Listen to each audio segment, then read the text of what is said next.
Hello, thank you for joining us on the news. I'm Ruth Aguwele. My sign language interpreter is Anna Olainka. Let's bring you the headlines. 52nd Ordinary Session of ECOWAS Mediation and Security Council at ministerial level underway in Abuja. United States Embassy in Abuja commemorates 248th anniversary of U.S. independence. And Bureau of Public Service Reforms trains communication managers on Official Secrets Act.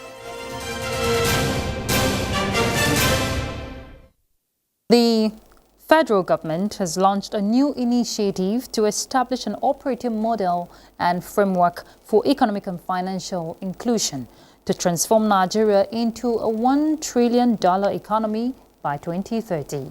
Vice President Kashim Shettima said the initiative symbolizes the commitment of the President Bola Tinubu administration to enhance financial and economic inclusion across the country.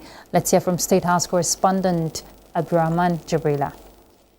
The project, designed to combat poverty and promote sustainable economic growth from the ground up, to set up an operating model for economic and financial inclusion. Vice President Kashim Shettima noted that the idea is to provide access to capital and reduce poverty through legislative interventions and critical policies. I urge each of you involved in this initiative to recognize the weight of your responsibility.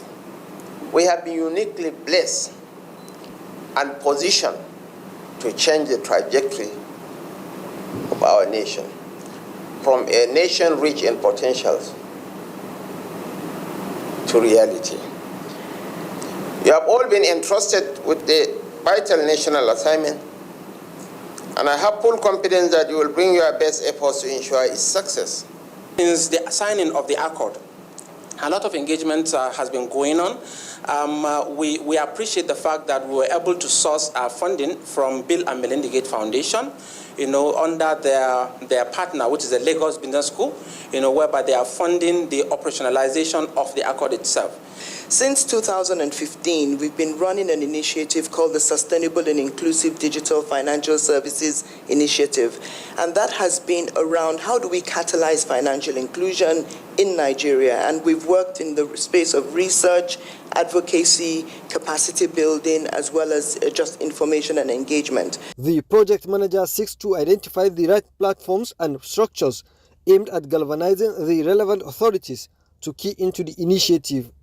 Federal government had on April 25, 2024, unveiled the ASO Accord on Economic and Financial Inclusion, a blueprint designed to achieve universal access to financial services. From the State House, Abdurrahman Jibrila, NTA News. The 52nd Ordinary Session of ECOWAS Mediation and Security Council at ministerial level is underway in Abuja. Garba Natala reports that the participants include ministers and ambassadors of ECOWAS member states to harmonize viewpoints on issues of regional security in the sub-region and the Sahel. Nigeria's Minister of Foreign Affairs, Ambassador Yusuf Tugar, is to chair the Security Council meeting, and the President of the ECOWAS Commission, Aliu Torre, highlighted that in the past 1 year, the region has had about 800 terrorist incidents and recorded 7,000 deaths, with Mali and Burkina Faso mostly affected. The operationalization of the ECOWAS security architecture, focusing on the ECOWAS standby force, including a progress report on the ECOWAS logistics depot in Lungi, Sierra Leone. Our region is still confronted with multiple interlocking threats, including existential threats. These include climatic and man-made crises, leading to terrorism and violent extremism and food insecurity. Transition processes in the region will be reviewed, among other reports on challenges facing the region, such as climate change, humanitarian issues, poverty, peace support operations, efforts made in strengthening democracy, and how to sustain good governance. In other news, the Senate has set up an ad hoc committee to conduct a holistic investigation of the oil and gas industry.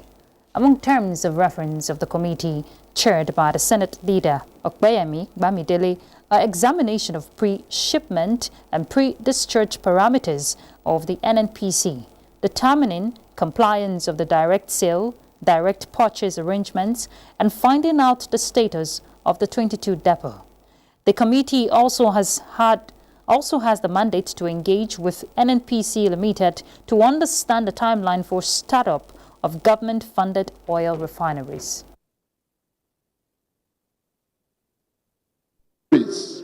Were under repair, and over $4 billion had been invested in this by government at different times, and we have been given different dates when these refineries will be up and running, and none of those dates had worked. I think it is important for us as elected representatives of the people to be able to bring NNPC and their contractors to ask the question.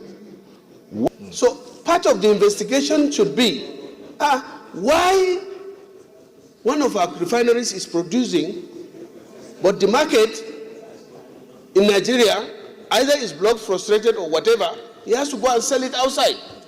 No, it's that even the issues of the Act, the PIA, we must look back at the PIA. We have a right as a parliament. Don't we have the right? We have the right to look back and see whether the thing is working for us or not. The committee has 3 weeks to conclude the assignment.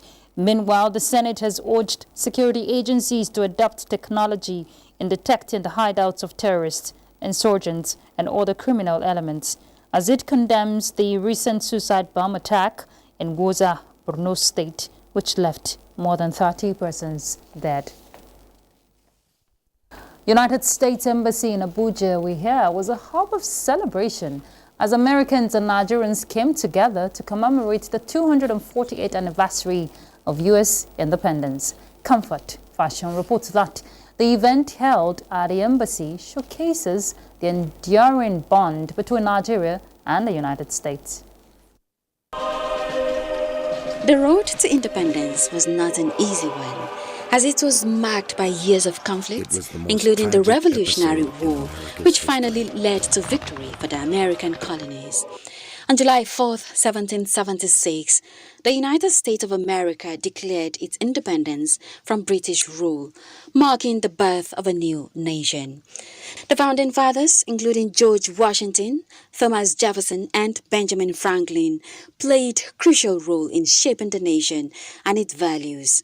And here, government officials, diplomats, business leaders, and members of the Nigerian American community are marking this year's American independence anniversary.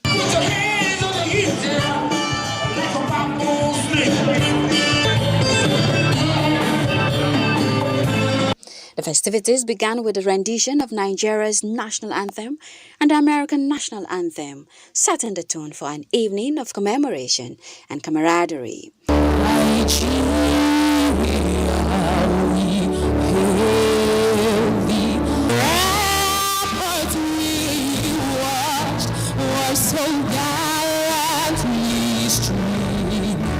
The chargé d'affaires to Nigeria, David Green, underscored the strong ties between the two nations and the shared values that unite them. Our bond has always been strong, but lately it feels like we're really sprinting forward together.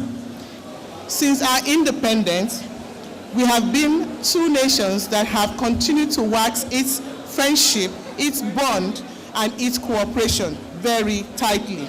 The event featured live musical performances, creating a vibrant and festive atmosphere.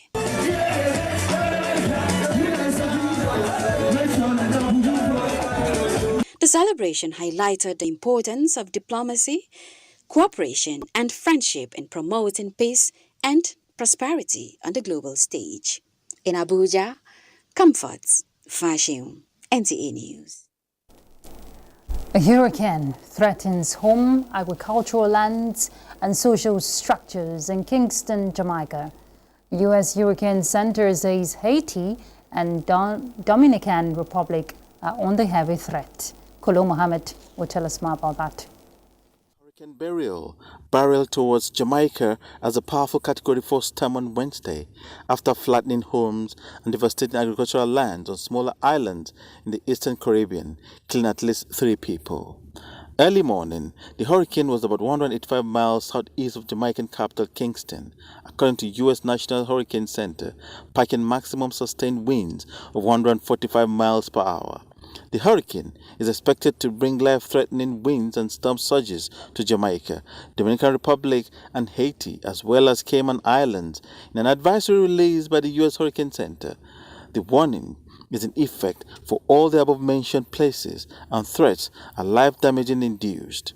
Hurricane conditions are expected to drive further to reach Jamaican coast with tropical storm strength winds in the coming days. In Kingston, Jamaica, cars queued up at petrol stations as people filled additional containers with fuel. Residents stocked up on water and other essential supplies and boarded up shops and houses. The unusually early hurricane, whose rapid strengthening scientists say was likely fueled by human-caused climate change, is expected to still remain a hurricane when it passes other areas not mentioned above. Kolum Muhammad, NTA News. A stampede in India resulting in the death of 121 people is now under heavy investigation, while migrants pause in the Amazon to keep their journey en route to the USA amidst their living conditions notwithstanding. Here is Kolo Mohammed again. The entrance and exit of the venue was big enough for 10 or 20 people to move through at the same time, but thousands rushed when the Baba's car left, following his car on foot to get a closer look at him. Most people fell and were crushed as they tried to help each other stay up and safe. Residents of the area overlooked the venue on the terrace, watching the sea of people trample upon each other in the congregation. As the crowd forced its way closer to the preacher's car, his guards pushed them away and many fell down the slope in a heap. Authorities said the event was organized by a group of devotees. Police and state officials have launched an investigation into what went wrong and if there were any lapses by the organizers. And dozens of migrants sleep in a mosquito-infested 6-bedroom wooden shelter in the Brazilian Amazon. Their dream of better life in the U.S. on hold because of President Joe Biden's halt on asylum. Most migrants say they are ready to leave behind life struggles in their homeland and can trail all paths, including spending time in unbelievable shelters, to ensure their journey towards the U.S. remain active. Migrants, police, officials, and analysts say Biden's actions have caused a wait-and-see attitude among migrants who are staying in Latin America's biggest economy, at least for now. Like anywhere along migrants' routes towards hope for new lives, local communities are finding it hard to meet population needs. After sleeping in dirty mattresses and in half-torn hammock and eating rice, beans, and ground beef, migrants decided this month that together with their animal pets will spend time in the southern state of Grand do Sul, living conditions notwithstanding. Kolo Muhammad, NTA News. There is a need to regulate the activities of civil society organizations that use the Freedom of Information Act to harass, intimidate, and siphon resources from public offices. This was emphasized in a message by the Secretary to the Government of the Federation, Senator George Akume, at a training for communication managers on the role of the Official Secrets Act in maintaining confidentiality and national security. Haman Jabani reports.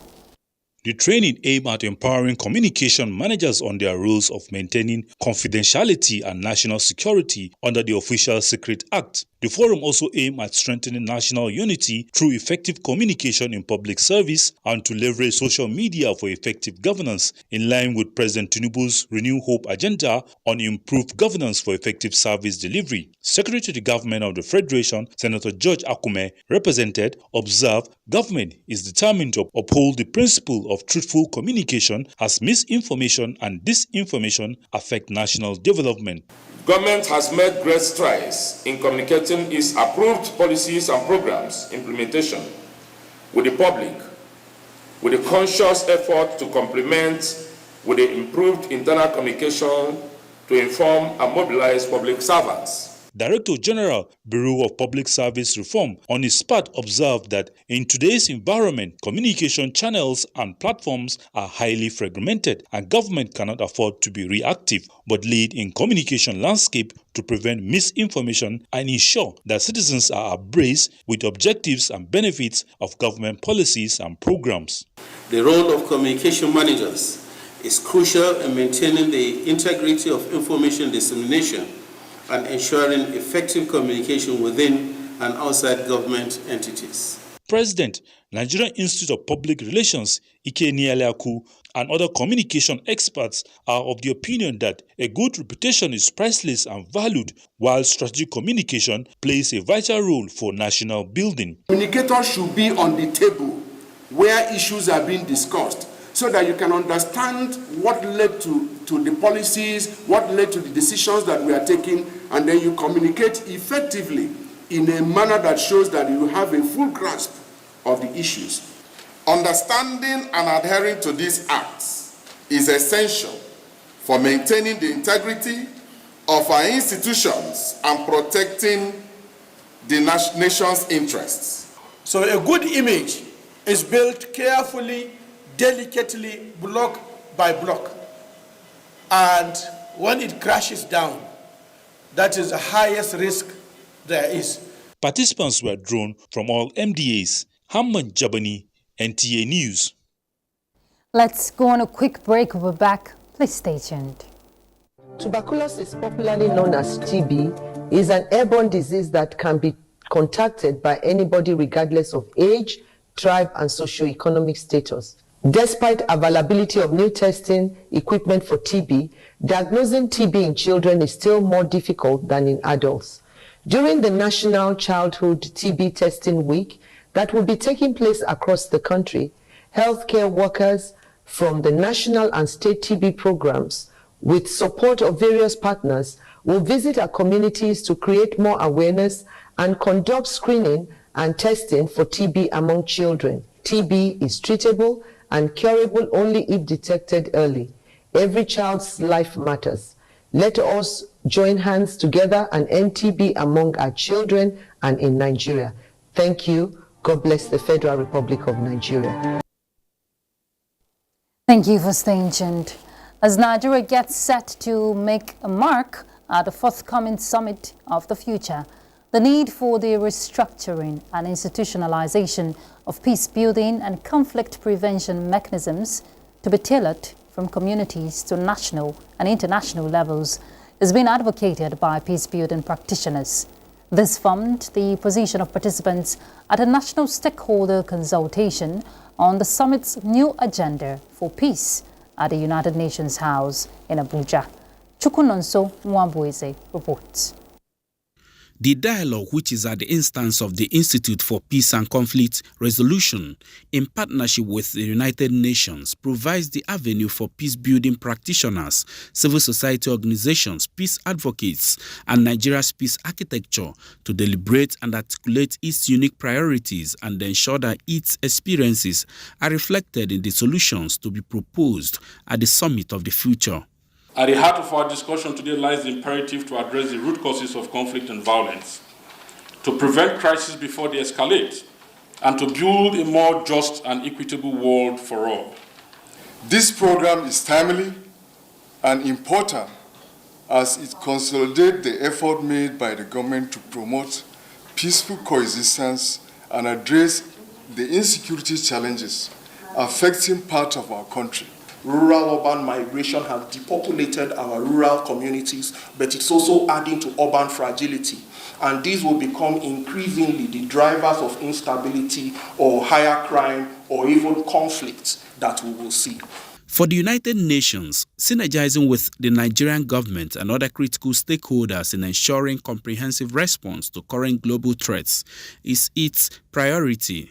By assertively participating in this high-level deliberation, Nigerian stakeholders can amplify their nation's voice and advocate for tailored solutions that better reflect the reality on the ground.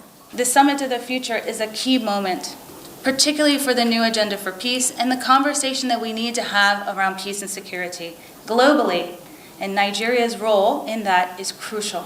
We are very glad and we are fully engaged in this process in order to bring every member of the family of the United Nations to the table and to give them the opportunity to bring in their full potential.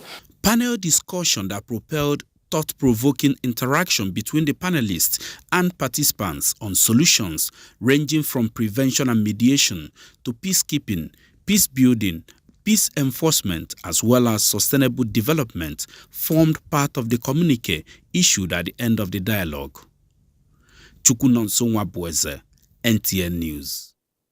From the health sector, the National Health Insurance Authority and its critical stakeholders have agreed on a new medicine and services pricing structure of a 60% increase in the capitation and 40% upward review in fee-for-service. In a statement by the Acting Director of Media and Public Relations, Emmanuel Ononokono, the new tariffs, which apply to current services offered under the authority, takes immediate effect. The new price regime, it says, is without prejudice to the outcome of the ongoing actuarial studies commissioned by the authority, of which the result is expected in September. Director General of NTAi, Dr. Kelechi Ohiri, said access to affordable and quality health care by the enrollee remains top priority of the authority, urging stakeholders to put the interest of Nigerians on top of all other considerations to achieve the goal of universal health coverage. Capitation and fee-for-service are forms of payment made to healthcare providers for services rendered to beneficiaries under NTAi. Let's turn to the judiciary. An appeal for out-of-court settlement on the terrorism charge of the leader of the indigenous people of Biafra, Nnamdi Kanu, is underway. Senators from the southeast region of Nigeria made a plea during a visit to the Attorney General of the Federation and Minister of Justice. Dele Atumbi of our Judiciary Desk reports that the meeting between the senators and the Justice Minister was a closed-door one. 15 senators from the southeast region of the country pleaded passionately with President Bola Tinubu to order the release of Nnamdi Kanu, who is presently facing terrorism charge before the Federal High Court, being presided over by Justice Binta Nyako. The senators, led by former Abia State Deputy Governor, Senator Ihinaya Abaribe, claimed that unless Kanu is released, the socio-economic activities in the southeast region will continue to be stagnant. The senators appealed to President Tinubu to release Kanu on compassionate ground. Addressing newsmen immediately after the closed-door meeting with the Attorney General of the Federation and Minister of Justice, Lateef Agbemi, Abaribe, who spoke on behalf of his colleagues, lamented that the economy and social life in the southeast region had suffered enough due to the continued incarceration of Nnamdi Kanu. Abaribe claimed with grave concern that the peaceful demand of the detained IPOB leader had been hijacked by hoodlums and hardened criminals, leading to wanton killings of innocent people, including security operatives. The former Abia State Deputy Governor said he had already met with Kanu at the headquarters of the Department of State Service in Abuja on Monday, and that Kanu had agreed to abide by any conditional release. Senator Abaribe expressed optimism that once Kanu is released, the tension and acrimony engulfing the southeast region since 2021, when he was clamped into DSS custody, will become event of the past. The appeal to the AGF is that of Nolly, confers on the sitting Attorney General of the Federation by the Constitution. Besides the senators, Abaribe said that virtually all the political leaders, religious leaders, and stakeholders have unanimously agreed that Kanu be released for peace to bounce back to the region. We came to meet with the Minister of Justice and Attorney General because we know that at the end of the day, everything that happens in the political, in the legal scheme will eventually come to his office. And we came to appeal to him to help us to let Mr. President know that all leaders of the Southeast feel that the release of Mazen Nnamdi Kanu will help in dousing all the tensions and everything that is going on in the southeast. It will be recalled that Nnamdi Kanu was rearrested in Kenya in 2021 by the federal government and brought to the country for trial on terrorism charge. Kanu has since been in the custody of the DSS on the order of the Federal High Court, Abuja Division. In Abuja, Dele Atumbi, NTA News. National Working Committee of Labour Party has raised alarm over a magistrate court judgment in Enugu State, sentencing the party's candidate for this Saturday's rerun election to 7 years in prison. Bright Ngene was elected to represent the Enugu South Urban State constituency in the 2023 general elections, but his victory was nullified by the tribunal and declared rerun in 8 polling units. At a press conference in Abuja, the National Working Committee is disturbed that few days before the rerun election, a magistrate court in Enugu State sentenced the candidate to prison over a community issue that had been abandoned since 2017. The party is alleging that the judgment is a ploy by the state government to stop the party from participating in the rerun election. The election into the Enugu South Urban State constituency during the March 18, 2023 general election has become a tragedy of a sort, on account of which our candidate, Honorable Bright Ngene, has now been sentenced to a 7 years imprisonment through what I will call obscure, unscrupulous legal process. After Honorable Ngene won the election against the PDP candidate, who also challenged the victory and sought for the election to be declared inconclusive, which the election petition tribunal agreed and ordered a redone in 8 polling units, the ruling government of Enugu State, not comfortable with the decision, knowing what awaits them at the poll, decided to toe an infamous part of resurrecting a matter involving Ngene's community, a matter which has been stayed and buried by the community since 2017. All right, and just before we go, let's have a sneak peek into how tomorrow's weather will look like.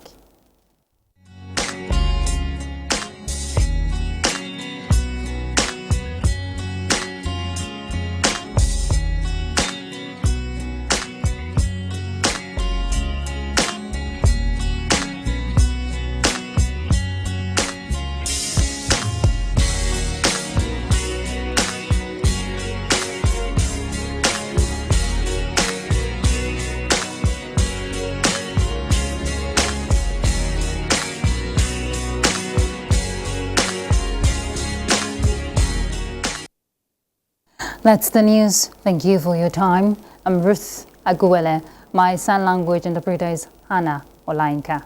Bye.